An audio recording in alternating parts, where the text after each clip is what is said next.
Hello and howdy, welcome to another cEDH Academy video. Today we'll be talking about a very specific card that has just now been spoiled. That's Gleaming Splendor, as you see on the screen, part of the Hobbit set coming out in early August. This was just spoiled at the end of July, and it seems like a card that is probably going to be very commonly seen in cEDH, while there's other cards in the Hobbit set that might be seen in cEDH. Mostly they're just things that are going to be more for specific decks, niche decks, things like that. Whereas Gleaming Splendor seems like a card that is so widely spread for value in white decks that I really just felt like I needed to make an entire video just on this one card. For 1 and a white, this enchantment says that whenever an opponent draws their second card each turn, you create a treasure token. It also has an activatable ability for 2 and a white to make 2 target players each draw a card. The passive ability of getting treasure tokens generated for you is pretty strong. Most people compare it to Taru or Lotho. Taru says that whenever it enters, you draw a card and an opponent draws a card. Yes, it's nice for instant value of drawing a card, though it also makes an opponent draw a card, and sometimes there's not a clear good choice to make someone draw a card. Sometimes that's just bad. Of course, it is the same cost of 1 and a white, and it also makes treasures based on opponents drawing cards, though Taru says that whenever an opponent draws a card, if it isn't that player's turn, create a tapped treasure token, and this ability only triggers once each turn. So it's a lot easier to trigger because there's only 1 card draw required as long as it's not on that opponent's turn. Makes top treasure immediately whenever you cast this because it makes an opponent draw a card, and it'd be likely not on your turn whenever you cast this card. But it only can make 1 treasure token per turn, and it's tapped. Meanwhile, Gleaming Splendor can make up to 3 treasure tokens per turn, and those treasure tokens are untapped. You can use that mana resources immediately, especially if you're in an Azorius core deck, which I think is the core that this will be the best seen played in. Taru also is a creature, which means it can be more easily removed than the enchantment of Gleaming Splendor. 3 toughness is pretty good, so it won't be instantly pinged from like Orcish Bowmaster, but it is something that could be a target of things like Toxic Deluge wipe, or if they don't know where else to put damage, they'll just put it on your creature, why not? Things like that. Though, if I'm gonna be honest, Taru is not the greatest of targets, so it likely will stick around the whole game. Though Gleaming Splendor being enchantment means it far more likely is going to be sticking around the whole game, or maybe it's balanced so you can play it back down again later. Gleaming Splendor also has a win condition attached to it, meaning that for 2 and a white, making other players draw cards, if you have infinite white mana, then you're able to just constantly make people draw cards until they eventually deck out. If they ever respond to this activation because of those cards they draw, you can just respond to their casting of a spell or whatever by putting more activations on the stack, and just keep doing this until they eventually deck out and lose. You can spread which target players you're targeting, so you can make sure that their deck sizes are roughly the same. That way all 3 opponents should lose the game at roughly the same time. You're going to need to make yourself draw 1 or maybe a few cards, but you should be able to establish infinite mana without decking yourself either. So Taru not having a win condition while also making less mana for you later on in the game, and it being tapped mana that makes means that Taru, while it has a lot better value immediately and is generally going to be better early game, is significantly worse late game than Gleaming Splendor. And by late game, with how cEDH is these days, I mean somewhere around turn 3 or turn 4. So in those first 1 or 2 turns, Taru, great. Gonna be better than Gleaming Splendor. But once it's turn 3 or later, you're gonna see that Gleaming Splendor greatly outperforms. And that's just on the passive value, not even to mention the win condition. Other card that people are comparing it to is Lotho, Corrupt Sheriff. Lotho, of course, requires the black pip, which means there's less decks that this could be played in, and naturally it's going to be harder to cast because it's not generic mana. But black is one of the easier mana sources to create, so it shouldn't be that big of a problem. Lotho also says that whenever a player casts their second spell each turn, you lose 1 life and create a treasure token. This treasure token is also not tapped, which is great. You do lose 1 life though, which could be a problem in some circumstances and for certain decks. And it's whenever a player casts their second spell each turn, which is going to be more commonly seen in those first 1 to 3 turns. But once it gets around turn 3, it's going to be a lot more common that people start getting those draw engines set up like Ristic Studies and such, in which case you will be able to more reliably make treasure tokens with Gleaming Splendor, because people will cast a bunch of spells and people will draw a bunch of cards, but they're not necessarily going to be a big stack war on every single turn. They'll just be 2 to 3 spells cast. People will draw cards from Ristic Studies and such. You'll make 2 to 3 treasure tokens. Whereas Lotho, that one person is casting spells will make you that 1 treasure token Maybe someone else does a little bit of stack war with them to make 2. And for sure, it's when a player casts their second spell, not just opponents. So you can trigger this yourself, which is pretty useful. And skilled players make sure they do Lotho first and then cast their second spell of the turn, so you can trigger on themselves every time. Gleaming Splendor is only for opponents. Therefore, Lotho is going to be better for those early turns, as well as for more turbo-focused decks. Gleaming Splendor, as far as value goes, is going to be better for those later turns, turn maybe 2, but definitely 3 and onward. It's going to be a lot better for those more mid-range control style decks.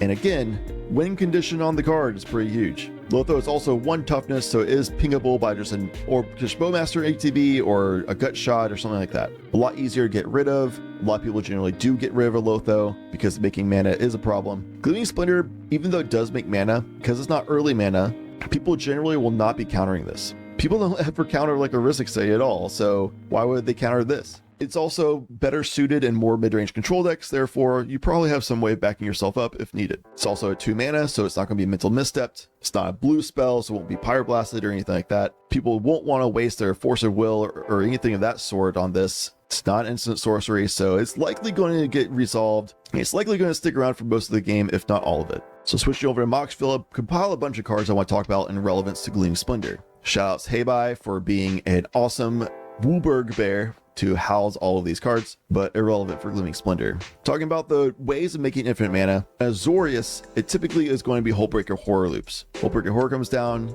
you just cycle through your mana positive rocks, make infinite mana. Meanwhile, in Orzhov, Abdel Adrian loops are a common way that you see people making infinite mana. We also have some outliers, especially like Zerda and Boros, that can make infinite mana with a Basalt Monolith line, convert that through Mirage Mirror. Maybe it can copy Gleaming Splendor, which is something you should be aware of as a possibility. There's also Cradle loops and something like Yoshi Thrasios or Derevi. So those 2 Bant decks will be able to cycle Cradle loops to get infinite green mana and then filter that into infinite white mana that you can then win through Gleaming Splendor. Azorius and Bant especially are very mid-range control heavy archetypes, therefore they will likely be seeing those turn 3s and later turns so that they can get that mana from Gleaming Splendor more reliably. And Gleaming Splendor in a meta that's so commonly dominated by Rissik slop decks like Kinnan, as well as Rocky Shy, and a lot of draw engine decks that are like Rog Thras, Yoshi Thras, things like that, Timna Crom as well. You're going to be seeing people drawing cards a lot, therefore you're going to be seeing those untapped treasures appear a lot. So if you have a way of making infinite white mana lines and or you have a very strong mid-range to control heavy meta that you play in, or at the very least your deck wants that game plan to happen, so you'll more likely force that kind of game state to happen, then Gleaming Splendor should be a good include for your deck. Continuing on, in Azorius as well as Orzhov, Walking Blister and Blind Obedience are the 2 very common ways that Azorius decks win the game through. They do the Hullbreaker Horror loops to make infinite mana. I should say Azorius decks that win through infinite mana lines specifically. They'll do the Hullbreaker Horror line or something else to make infinite mana, and then pump all that into Walking Ballista, or constantly extort with Blind Obedience while doing Hullbreaker Horror stuff. A Blind Obedience is more counterable because that actively is a stack thing that disrupts other players. They might want to remove that one. But most of the time I see Blind Obedience that sticks around, to be fair. Walking Ballista also can stick around as just you put 2 mana into it, so it's just a 1/1, but that'll be easily removable. So typically people want to hold Walking Ballista in hand and not cast it until after the established infinite mana to then drop it with insane amount of counters, ping out the table. The nice thing about Gleaming Splendor is you can just leave that out there. It's likely not going to be removed.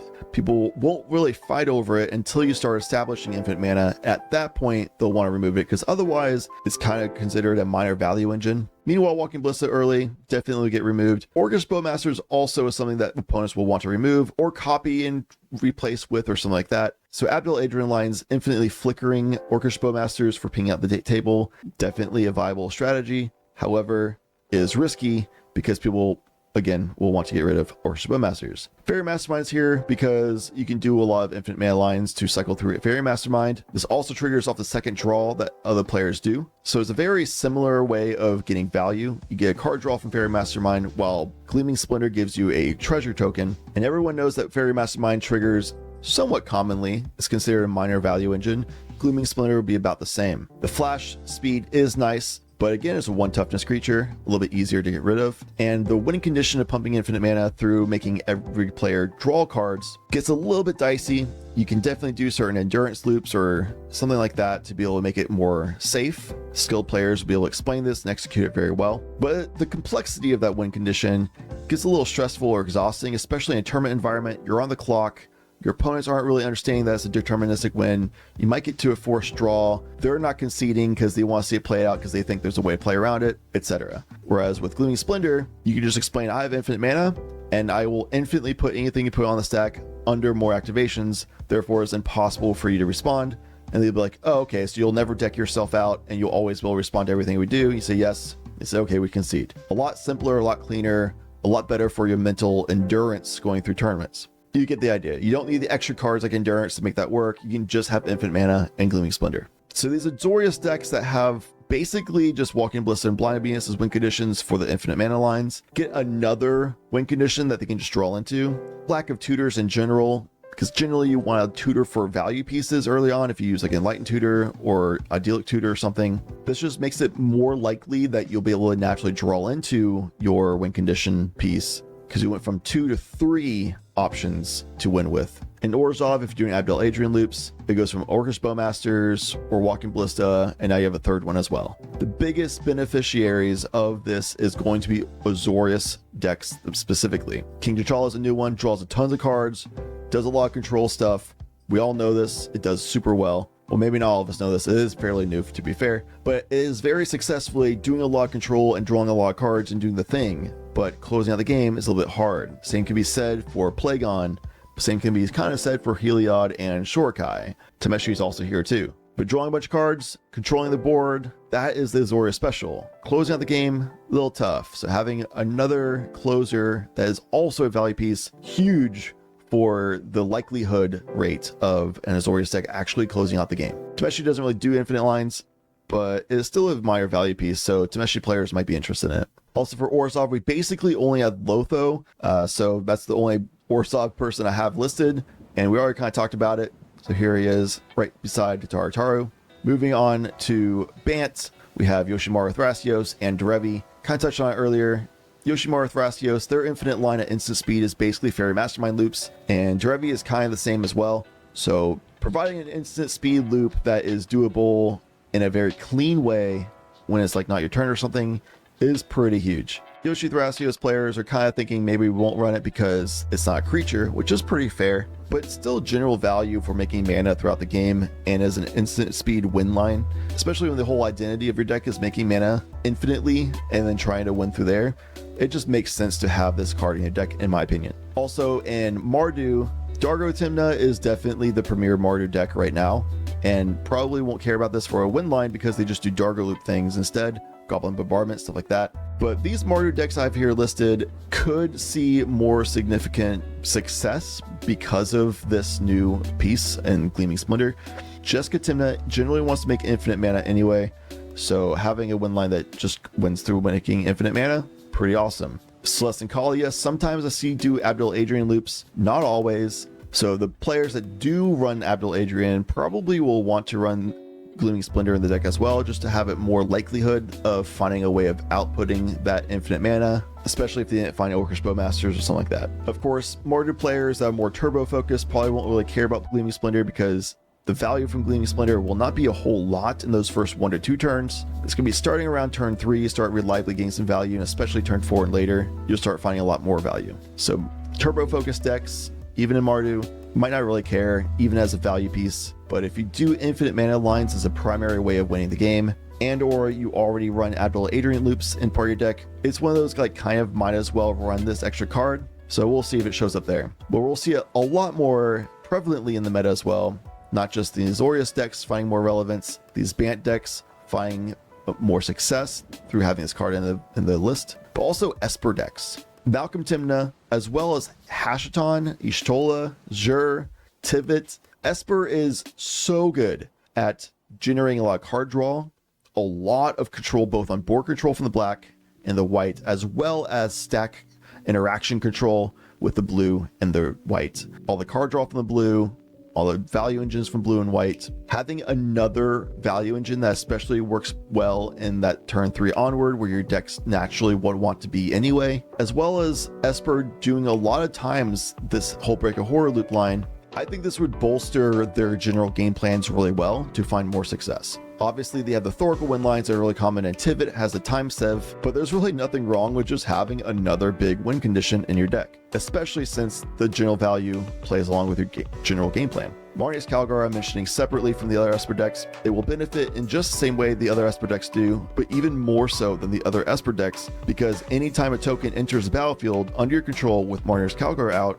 you draw a card. So this card making you treasure tokens also draws you cards. It doubly synergizes with the Marneus Calgar game plan. Marneus Calgar players very commonly run infinite mana lines like Hullbreaker Horror stuff, because infinite mana means you can make as many tokens as you want to then draw as many cards as you want. So the synergy is just insane.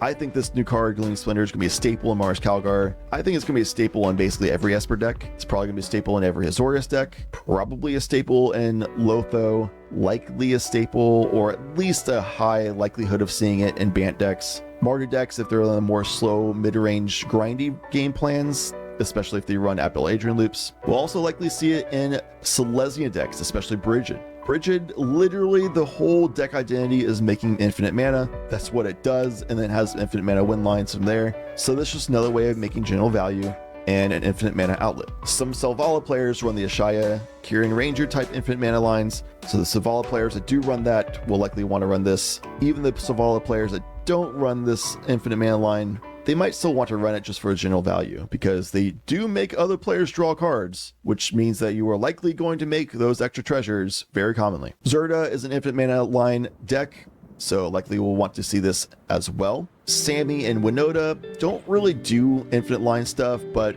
they are relevant Boros decks in cEDH right now, and this is still a pretty good relevant and minor value engine thing, especially for Sammy, because Sammy has the hardest time getting Sammy out. And once you get Sammy out, once you hit 6 mana, it's off to the races. So anything that can give you more mana early, Sammy might be wanting to see. Winota, under a lot of sacks, maybe won't really get a lot of value out of Gleaming Splendor, because you won't let people do things that let people draw cards. So I can understand why Winota players might not be interested, but I don't play Winota personally. Maybe your list supports that kind of game plan more so. I don't know. Moving on though, we also have Rog Ishai as well as Elsha for Jeskai, as well as his mono white commanders. Of course, mono white commanders will want to have Gleaming Splendor, because you're mono white, you're single color, you're pretty starved for really good quality value engines, so why not have something that lets you get more value? Oswald Fiddlebender also does a lot of infinite mana lines, and some Monkey Yatsu decks can do that as well. Monkey Yatsu is also super fringe, but it's a deck I play, so I figured I'd put it in here.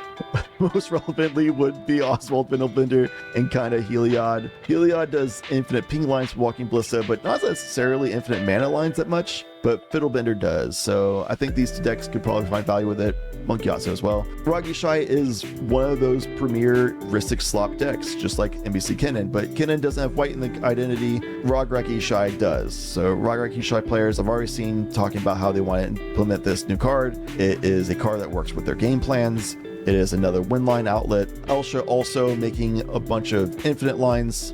Infinite's literally in Elsha's name. But I know Elsha pilots do a lot of like Sensei's Divine Top plus Aetherflux lines and things like that, so it might not necessarily work with Elsha that well, but still a minor value engine. Elsha works really well into the mid-range control game plans, so this might actually be a good fit for Elsha. Abzan decks are a little bit weird. They don't really do infinite mana lines. Timna Halana and Timna Kodama I initially thought would be huge for this card, but they really just do Protean Hulk lines and don't really do infinite mana stuff. They might still see this played because of the general value aspect of it, but it's hard to say. I also don't pilot these decks, so I don't have that much expertise to say whether or not they would run it, but general value and Abzan, where you want games to go longer because you're a slower color scheme, kind of makes sense. Time as well generally doesn't make infinite mana, and if it does, it's infinite green mana specifically through like Voted Druid or something like that. So for Tayam, I don't know if this will be played either. Tayam's pretty tight on cards these days as well, so maybe, but we'll see. Toph is a Naya deck that is definitely all about making infinite mana lines and winning through Walking Ballista, so having this and Gleaming Splendor in it is going to be a huge boost to Toph value. I actually personally have had Toph kind of on the edge for whether or not I actually want to build this deck or not. It has been for a long time. I've made my own list for it. I think the inclusion of Gleaming Splendor is going to be something that pushes me over into actually making Toph now. I think Toph was just lacking a little bit on consistency, and now we'll have it. So pretty excited about that. Other Naya decks would be Balin and Rocco. Rocco does infinite creature mana lines with Squee, but doesn't necessarily do infinite mana in general. Balin, neither. They might see this card play just for general value, but not a big priority for these two decks in particular, and other Naya decks weren't really relevant. Tymna and Tymna Thrasios obviously are very good mid-range controller type decks. Tymna Thrasios especially, so probably going to see this in Tymna Thrasios, but Tymna Thrasios already has 4 colors going on. Value engines are pretty tight because you have so many colors to work with, but you do go for infinite mana lines pretty commonly in Tymna Thrasios, as well as the Thassa's Oracle outlet. There's other avenues you can go with this deck as well, so I don't know if it's going to be high priority like it would be for Yoshi Thrasios, but Tymna Thrasios players could still use it, at least for general value. Tymna as well, like I said, for Martyr decks, if you're on more of a turbo deck focus with like Adnaz and Necropotence and stuff like that, then maybe not that big of a deal. But if you're more on that mid-range control version of Tymna, this would be a pretty great card to include for that deck. Oh, and of course, I totally didn't miss this at all. 5-color Wooburg decks and cEDH. We have Nick Fury, Essica, Sisay, Terra, and Scion of the Ur-Dragon. All 5 of these decks either play like a turbo or a weird mid-range game that isn't necessarily the control strategy. So they might get benefit from Gleaming Splendor and that they might get those treasures being created, but none of them really want to play in the slot meta strategy. Sisay I'm talking about as if it's the clam chowder version, where it's just playing 5-color good stuff and trying to just jam out a turbo like Underworld Breach / Thoracle Wind type situation. Nick Fury, Essica, Terra very commonly do that. Scion of the Ur-Dragon does kind of like a weird dragon-based strategy that does not generate infinite mana. However, they might be interested in Gleaming Splendor. All 5 of these decks might be interested in Gleaming Splendor if they're on the more mid-range control strategy, or not really control, but more of the mid-range strategy. But Nick Fury almost always is turbo. Clam Chowder Sisay is very turbo. Terra is a very turbo focused. Scion might benefit from it a lot.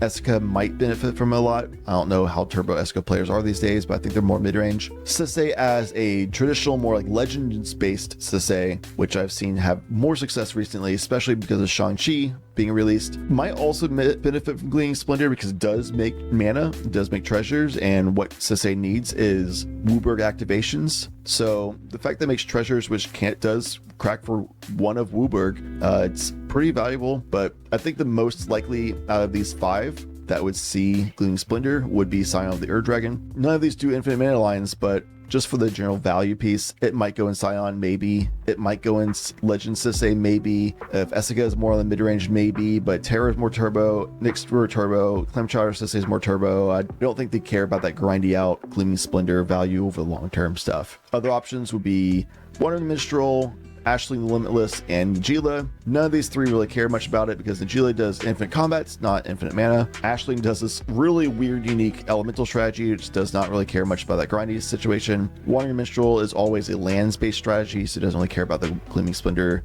treasure-making things. It makes enough mana on its own with the lands-based strategy. So these 3 decks probably will not run it. They usually try to go really fast and do their own thing. Kenrith is the premier mid-range control Wooburg commander. I totally didn't just add Super Scroll because I forgot about it or anything. Super Scroll is also one of the mid-range control commanders in cEDH, that is Wooburg. These 2 kind of compete for that spot of trying to be the premier mid-range control version of Wooburg. Both of them probably will want to run Gleaming Splendor just for the general value aspect of it, but neither of them really do infinite mana lines. I mean, maybe, but it really depends on how they build a list for whether or not they go for infinite mana lines. Some do, some don't. Depends on the pilot. There's a lot of flexibility in both these lists, especially in Kenrith. So if they do infinite mana, they definitely want Gleaming Splendor. If they don't, then maybe they'll still want it because they're mid-range control-y, so they might get more value in the long term from those treasure making. So that would be the Wooburg options.